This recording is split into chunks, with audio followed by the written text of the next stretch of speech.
The PlayAction podcast is fueled by Picasso's Pizza, where every night is pizza night.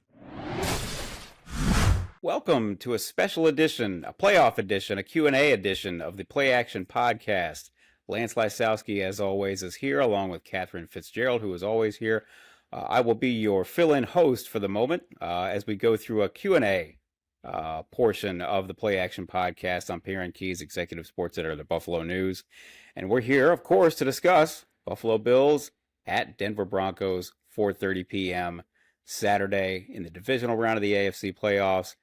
Berth in the AFC Championship game on the line, and as we all feel, the Bills have a shot. It does not mean that they have a guaranteed shot, far from it. So we asked Lance and Katherine to do a call out for questions because we all know that Western New York and Bills Mafia always has questions.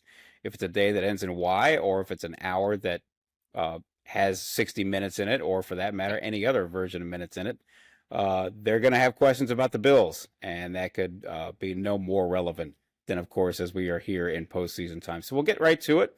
I'll throw out the first question. This is from Jenna Tonelli, and she asks, Lance and Katherine, how does the Bills' offense match up against the Broncos? I can start this one. It's going to be a difficult matchup. The Broncos' defense is very tough. They get after the quarterback. Their secondary is very good. They shut down opposing wide receivers. So as much as we sit here and look at the Bills' depth chart at wide receiver, and some people are cringing right now because they only have 3 healthy guys as we sit here today, I don't think that you can really beat this team by peppering your wide receiver group. Broncos are good against screens. They're good against the slot a lot of the times. Patrick Surtain's one of the best corners in the league. This has got to be a big tight end game. It's got to be a big James Cook game. You got to like the way that the Bills' offensive line matches up here. They've got the size advantage. They got the strength advantage. But it's going to be strength on strength. The Bills couldn't run the ball in Jacksonville. Can they do it in Denver? I think that has to be the starting point. Take pressure off of Josh Allen. And by establishing the run in a way they weren't able to against the Jaguars, they can make life a lot easier on those receivers in terms of making this offense less predictable. Katherine, the Bills obviously did not have a ton of success with James Cook or Josh Allen, who, of course, is still dealing with a foot injury. We don't know how severe, but we know it's a foot injury, and that's going to affect you no matter how you slice it. The Jaguars had the number 1 rush defense in the NFL. The Broncos have the number 2 rush defense in the NFL. You can't get away from this. You have to be able to still run the football at some point. You can't just get pass happy. That's going to lead to a lot of problems. What do they do? How do they do it if they are to just even sort of stay honest and keep themselves honest with sticking to the ground even a little bit? Yeah, I think when you emphasize the stay honest part of it, that's a big factor here of just, they have to be two-dimensional against the Broncos. That's something coaches have emphasized, players have emphasized, and they have to be able to have that threat of, we're going to run it if we can. You saw that against the Jaguars, they still tried to run it even when it wasn't necessarily the big chunk plays that James Cook can sometimes do. So I think establishing the run will be critical here and just sticking to it, even if it's not going well. Joe Brady has said in the past there's been times he's gotten away from the run too early. So I think he just needs to really stick with it here. Well, if they do run into trouble on the ground, which they're undoubtedly going to at some point, the question is, how much trouble do they run into? And then, of course, when they do, they're going to have to put it in Josh Allen's hands, which is never a bad idea. Joe Brady, I thought, frankly, Lance and Katherine, I thought for all the criticism he's gotten this year, and much of it deserved for sort of odd play calling at all times, and maybe, just as you said, Katherine, getting away from the run, when that in this year certainly has been sort of your bread and butter. I thought he had a great game, particularly in the second half last week against Jacksonville. And I think particularly about the second to last touchdown drive they had. I was thinking before that drive, as were many members of the Mafia, I'm sure, thinking, hey, wait a minute, where are the tight ends and where's James Cook? Now, I understand James Cook didn't run a lot on that drive, but, I'll be damned. Put it in number 17's hands, boom, boom, boom, twice to Dawson Knox, and then, of course, the great fake screen to Dalton Kincaid for the touchdown. all that having been said, you touched on it, Lance, and that leads us to our next question. The receivers are going to have to do their part, and these receivers who are left are going to probably have to do more than their part than they've been doing lately. And that leads us to our next question from Joe San, who says, how will the injuries to the wide receivers impact this game plan? Lance? It will impact it. You're going to see more 3 tight end sets. You're going to see more 22 personnel. You're going to see more 21 personnel. They're going to put bigger bodies on the field. And part of that is to help protect Josh Allen. The Broncos blitz at one of the highest rates in the NFL. They created more pressures while blitzing than any other team during the regular season. The way they like to attack resembles what the Atlanta Falcons did against the Bills back in week 6. We know how the Bills handled that. Philosophically, Joe Brady doesn't like to have that tight end chip block before running a route, or a running back chip block before running a route. He likes to give his quarterback as many receiving options as he possibly can to, easy levers, get rid of the ball quickly. How is that going to impact the weapons that they use? As much as, in our first question, the whole point about how often they use James Cook, well, it goes back to that Atlanta game. They didn't feel comfortable using James Cook in the second half of that game because Atlanta just kept sending blitzes, blitz, and James Cook's not as good as a pass protector as Ty Johnson. Now, Ty Johnson, as we sit here answering these questions on Wednesday morning, he hasn't practiced yet, still dealing with that ankle injury. So if he's not playing, how are they what sort of wrinkles are they going to present to Denver to make sure that Josh Allen has some time to make some plays? Quick throws, you can expect that. Are they going to move Khalil Shakir around a little bit? Broncos are a good tackling team. So they're going to have to win this game in a different way. They've shown throughout the season they've been able to do that. Joe Brady with some creative game plans to work around what the defense is good at.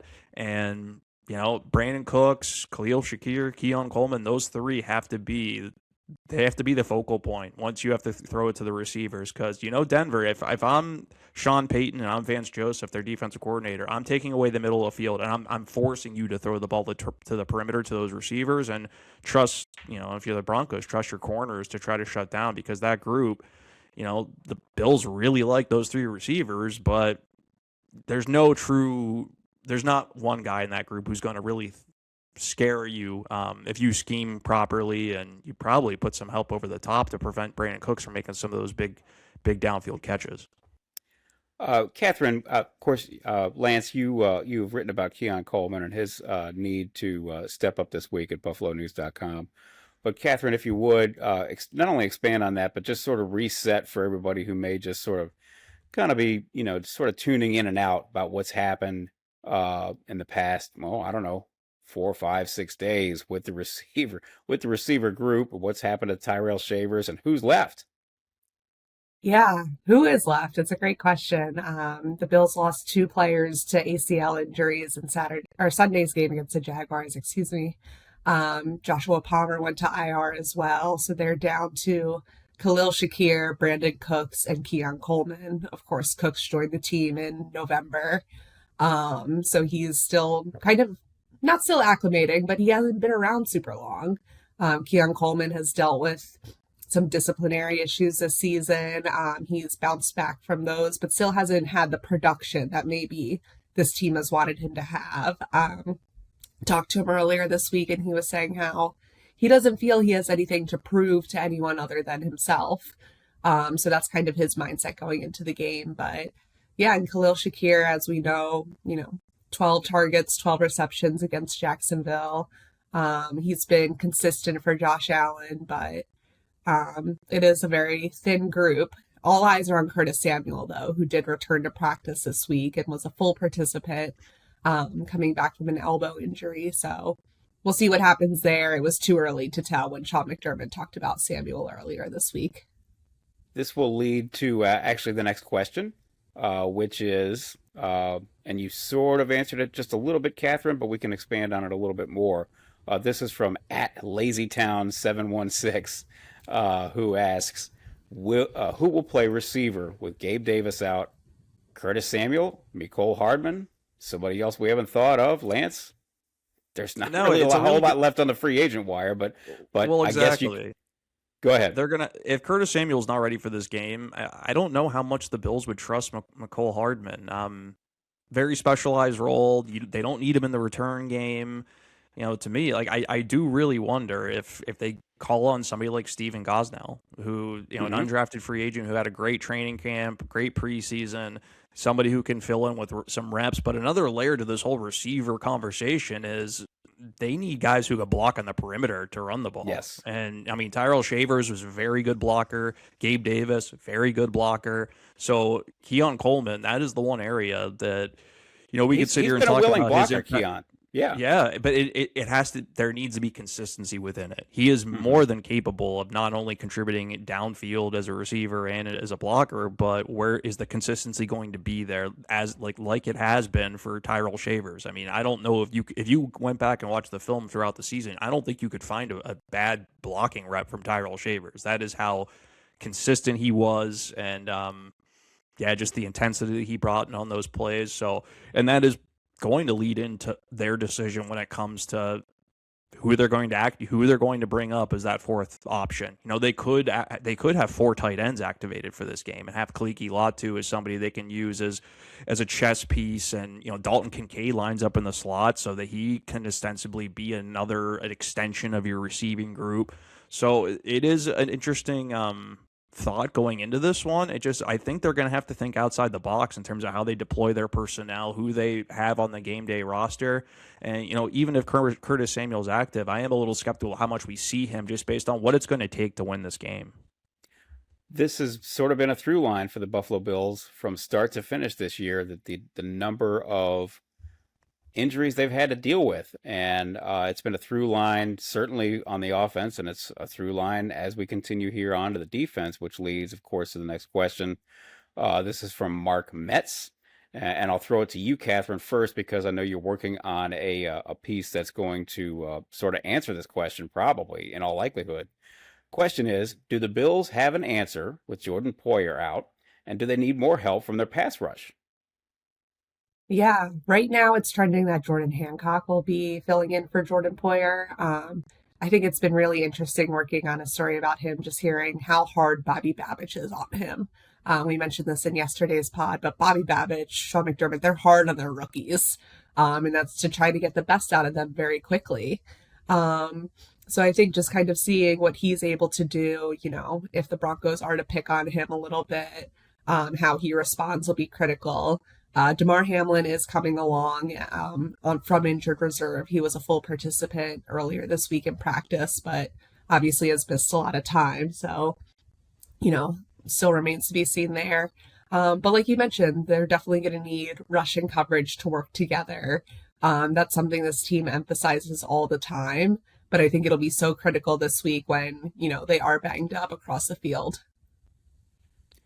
Well, again, This again leads into our next question, and it's more globally about the defense. And it's from Tom Johnson, who asks, how does the Bills defense match up against the Broncos? The Broncos, of course, led by quarterback Bo Nix in his second year. But perhaps most importantly, just from a global standpoint, Lance and Katherine, led and orchestrated by one of the great play callers in the NFL, Sean Payton. He's taken... this is his 11th team that he's taken to the playoffs. I think this will be his 20th or 21st playoff game that he will have coached. As you all both know, speaking from firsthand experience, I saw many times where Sean Payton, when he had Drew Brees, he would come into a post-game press conference and basically confess that, we got away from the run a little bit too much. And we got a little pass happy there, and we shouldn't have, and that's my mistake. I don't think I ever remember him having apologized for throwing, or for not throwing enough. And when you had Drew Brees, that was that was understandable. But he did get away from it at times.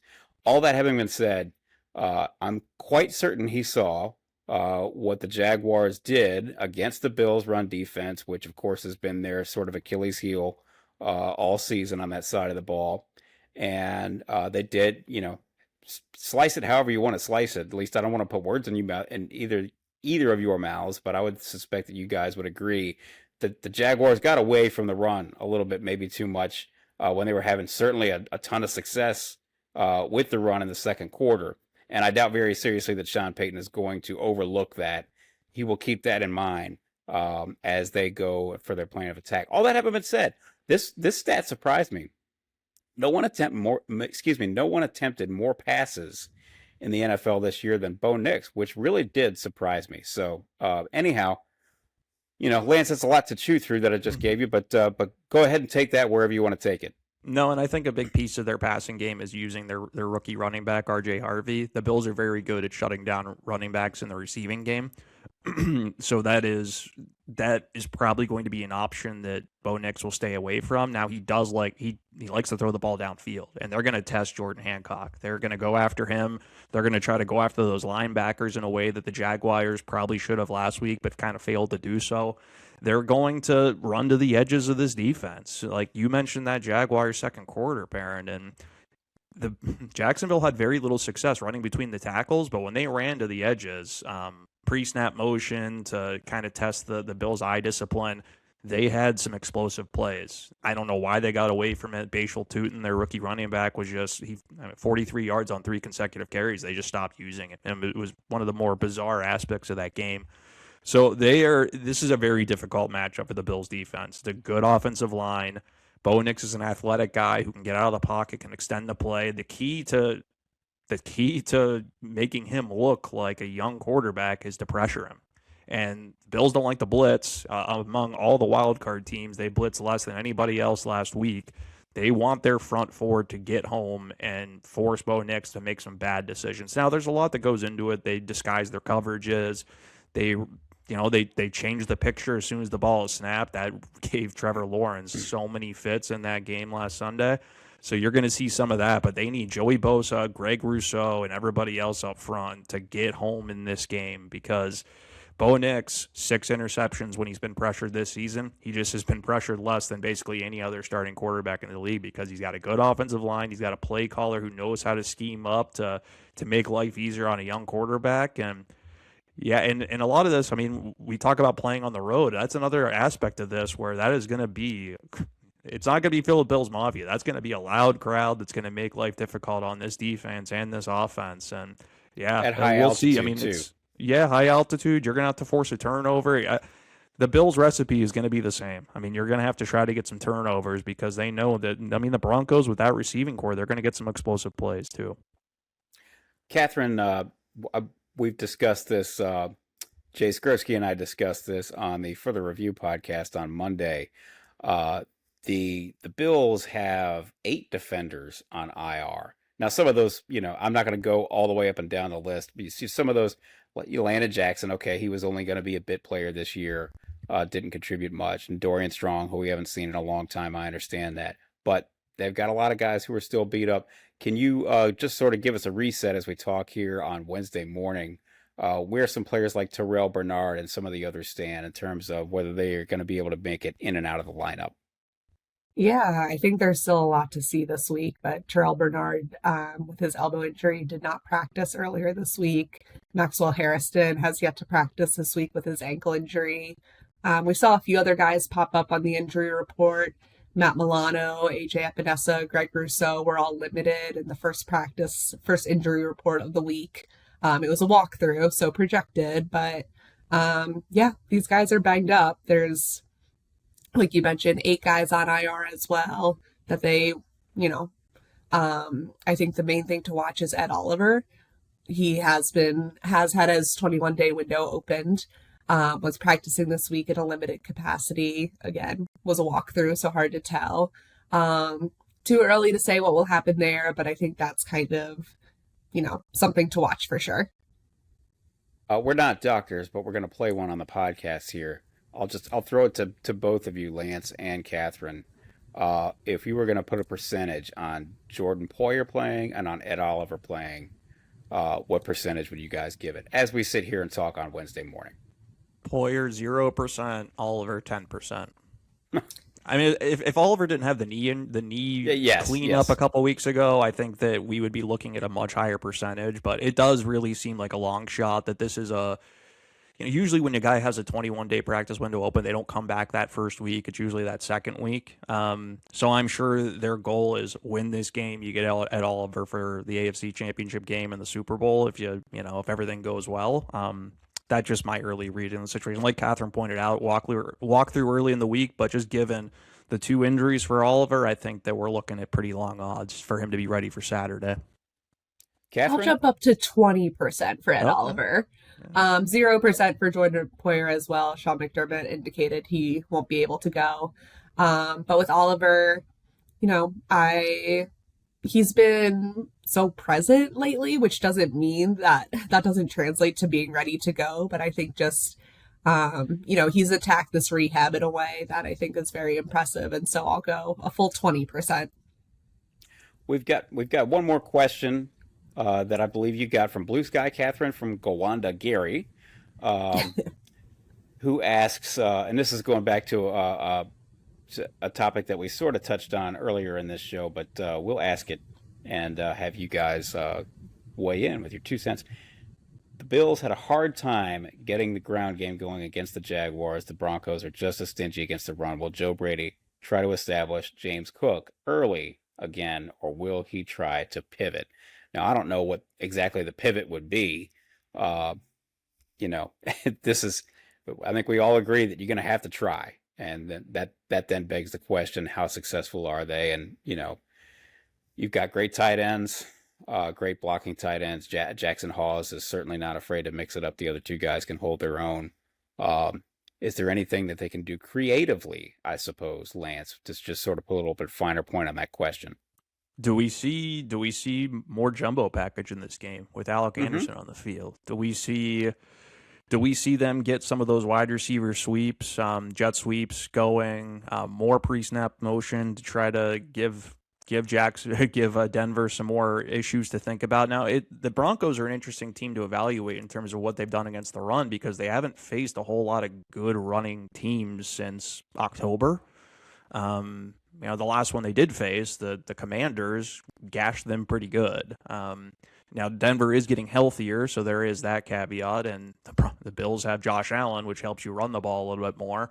But I think that, especially with the whole question around Ty Johnson, I think we're still going to see a lot of James Cook. We're going to see a lot of Ray Davis. It's just how creative, or in what ways did Joe Brady get creative with the personnel groupings and the way that what I thought was interesting in that Jacksonville game, guys, was that you didn't see a whole lot of James Cook on those outside runs. You didn't see a whole lot of the toss plays that they've had success running. Which is where they've been great at that all year.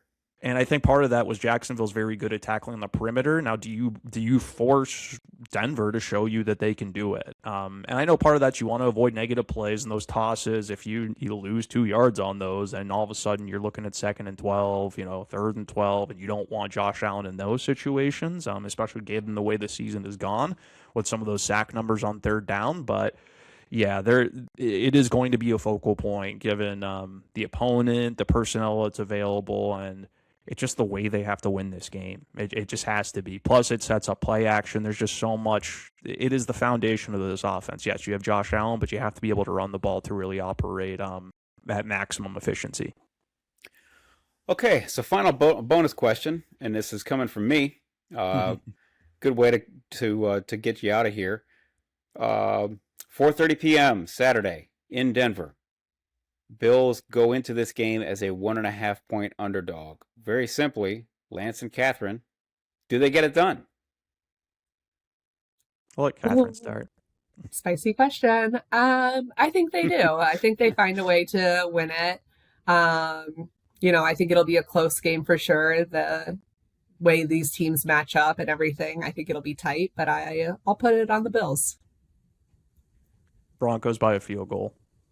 All right. Broncos by a field goal. I think it's a tough situation. You got a team coming off a bye. You've got a very good head coach, very good coordinators on the other side. A team that's much healthier. The big question for me is Bo Nix. I don't have any faith in his ability.